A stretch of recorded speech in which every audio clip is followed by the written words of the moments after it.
वैसा ही है जैसा हमारे खाने में नमक का होता है।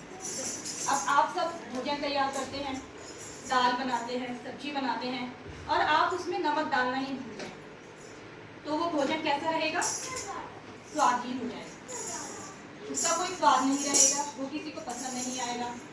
यहाँ तक कि आपने जिसके लिए वो भोजन बनाया है, अर्पण किया है, उसके लिए भी वो भोजन अच्छा नहीं है। इसी तरीके से अध्यात्म के मार्ग में अगर हम तप, साधना, सेवा सब कुछ करें लेकिन हमें भगवान और भगवान के संत की महिमा ही ना हो तो वो हमारा जो किया हुआ है वो सब व्यर्थ है।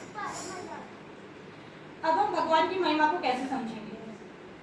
जैसे एक घर है और उस घर की टेबल पे 5 अरब रुपए का एक नीलम पड़ा है, तो घर वालों को उसकी महिमा तो है नहीं, वो तो उसे एक मामूली सा पत्थर समझ के यूज कर रहे हैं और टेबल पर पेपर वेट की तरह यूज कर रहे हैं। ठीक है, अब क्या होता है, कब एक उनके घर में आता है कोई साधु या जो भी है, उनको पता होता है कि ये क्या चीज़ है। अब वो बताते हैं कि ये एक मामूली पेपर वेट नहीं है, ये एक नीलम है। जब पता लगता है कि ये एक नीलम है तो वस्तु तो वही है लेकिन अब हम उसको पेपर वेट की तरह यूज करेंगे नहीं ना। अब जब हमें पता लग गया कि उस पत्थर की महिमा क्या है कि भाई वो मामूली पत्थर नहीं है, वो तो एक नीलम है, तो हम क्या करेंगे, उसको संभाल के रखेंगे। ठीक है, यही जब तक हमें भगवान की महिमा पता नहीं लगेगी तब तक हमें उसका यथार्थ भी समझ में नहीं आता। अब मोक्ष की बात भी इसी प्रकार से है। भगवान और भगवान के जो संत हैं वो मामूली मनुष्यों की तरह लगते हैं, मनुष्यों की तरह ही क्रियाएं करते हैं, लेकिन अगर हमें उनकी महिमा समझ में आ जाती है तो हमें उनको देखने का नजरिया ही बदल जाता है।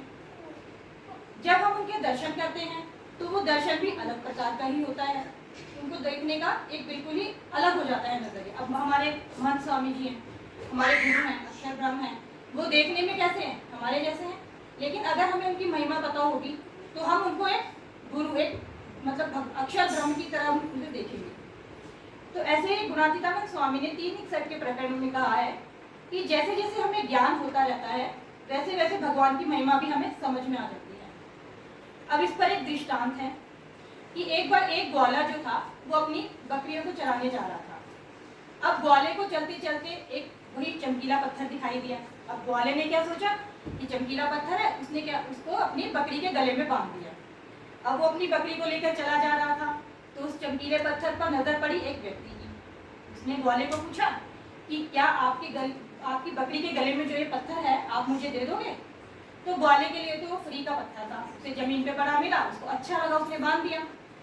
तो ग्वाले ने उसको बोला कि हाँ मैं दे दूंगा। तो उस व्यक्ति ने उस पत्थर की कीमत 200 रुपये दी। ग्वाले ने वो 200 रुपये में वो चमकीला पत्थर बेच दिया। अब वही चमकीला पत्थर लेकर वो एक बनिए के पास गया। बनिए ने जब उस पत्थर को देखा तो बनिए ने उस पत्थर को 1000 रुपये में खरीद लिया। अब बनिए का दिमाग है, उसको लगा कि है तो कुछ, मतलब बनिए को थोड़ी महिमा उसकी पत्थर की थोड़ा पता लगा कि हाँ कोई कीमती पत्थर तो है, असलियत में क्या है वो नहीं पता था। 1000 रुपये देके उसने खरीद लिया। अब बनिया जो था वो उस पत्थर को लेके एक सुनार के पास चला गया। अब सुनार ने देखा कि हाँ पत्थर तो है, कीमती है, उसने उसको 1 लाख रुपए में खरीद लिया उस पत्थर को। और अब सुनार ने वो पत्थर खरीदा तो जो नगों की पहचान करते हैं क्या होते हैं? जौहरी। सुनार जो था अब वो उस पत्थर को लेके जौहरी के पास चला गया। जौहरी ने वो पत्थर देखा, उसको पता लग गया कि ये क्या है, ये तो हीरा है। उसने बोला कि आप इसकी क्या कीमत लेना चाहोगे? बोलते कि जो भी है मैंने इतने में खरीदा, आप मुझे दे दो इसके जो भी। तो उसने बोला जौहरी ने कि आप एक काम करिए, आप सुबह आइए और मेरे गोदाम में जितना भी धन, जितना भी पैसा पड़ा है, आप सुबह से शाम तक जितना भर के लेके जा सकते हैं इस पत्थर की कीमत के बदले में ले जाइए। ये वो आदमी तो बहुत खुश होता हुआ चला गया। सुनार गांव में पता लगा, हाहाकार मच गया। ये बात जौहरी के बाप तक पहुंच गई। अब जौहरी के बाप को लगा कि ऐसा मेरे बेटे ने क्या खरीद लिया है। वो आया उसके पास, उसने बोला भाई तूने क्या खरीद लिया है जो तू सुबह से शाम तक धन ही लुटाया जा रहा है? तो उसने दिखाया उसको पत्थर को कि भाई मैंने ये पत्थर खरीदा है। तो उन्होंने बोला कि बेटा ये तो तूने मुफ्त का सौदा कर लिया है, अब ये इस पत्थर की तो तूने 1 दिन की भी कमाई नहीं दी है हमें, मतलब उसको 1 दिन की भी कमाई नहीं दी है, तो तूने फ्री का सौदा कर लिया। तो देखिए जैसे जैसे हीरे की समझ जिसको होती थी, मतलब जिसको थोड़ी कम, जैसे ग्वाले को तो बिल्कुल ही नहीं थी तो उसे तो 200 रुपये का ही लाभ हुआ, फिर उससे ऊपर वाले व्यक्ति को 1000 का हुआ, फिर बनिए को मतलब ऐसे 200 का, बढ़ते बढ़ते वो उसको लाभ का पता लगा। तो ऐसे ही हमारे भगवान है कि जैसे जैसे हीरे की महिमा जिसने अधिक समझी उसको लाभ अधिक हुआ। तो इसी तरीके से जब हम भगवान की महिमा भी अधिक समझेंगे तो हमें लाभ भी अधिक होगा।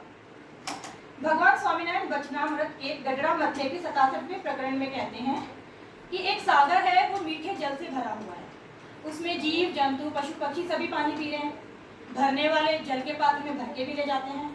तो क्या उसका पानी कम हुआ? नहीं हुआ ना। क्यों नहीं हुआ? क्योंकि सागर जो है वो तो अगाध है, वो तो बहुत ही भरा हुआ है, उसमें से तो अगर एक बूंद या कितने मटके भी आप निकालोगे तो कम नहीं होगी। इसी तरीके से भगवान की महिमा भी अतिशय अपार है। भगवान पुरुषोत्तम नारायण एक ही हैं, वो सर्वोपरि हैं, सर्वकर्ता हैं, सदा साकार दिव्य और प्रकट हैं। भगवान जैसा इस पृथ्वी पर कोई भी नहीं है। अब भगवान ने हमारी ये सृष्टि बनाई है, क्या मनुष्य ऐसी सृष्टि बना पाया है? नहीं बना पाया है। हमारे शरीर पे जो खून की बूंद है, क्या इंसान, इतने बड़े बड़े साइंटिस्ट डॉक्टर हुए, क्या ब्लड की एक बूंद बना पाए हैं? नहीं। हमारे सिर पे बाल, आंखें, क्या कोई बना पाया है? नहीं बना पाया। ये सब किसने बनाया है? भगवान ने। एक जो सृष्टि का रचयिता है उसने बनाया है। तो भगवान ने जैसे घास है, घास से दूध निकले, ऐसी गाय बनाई है। अब क्या हम मनुष्य जो है ऐसी कोई फैक्ट्री लगा सके हैं कि जिसमें हम डालें तो घास निकल जाए, दूध? नहीं बना पाए ना। वो किसने बनाई है? भगवान ने ही बनाई है ना। तो इसीलिए भगवान सर्वोपरि हैं। अब भगवान स्वामी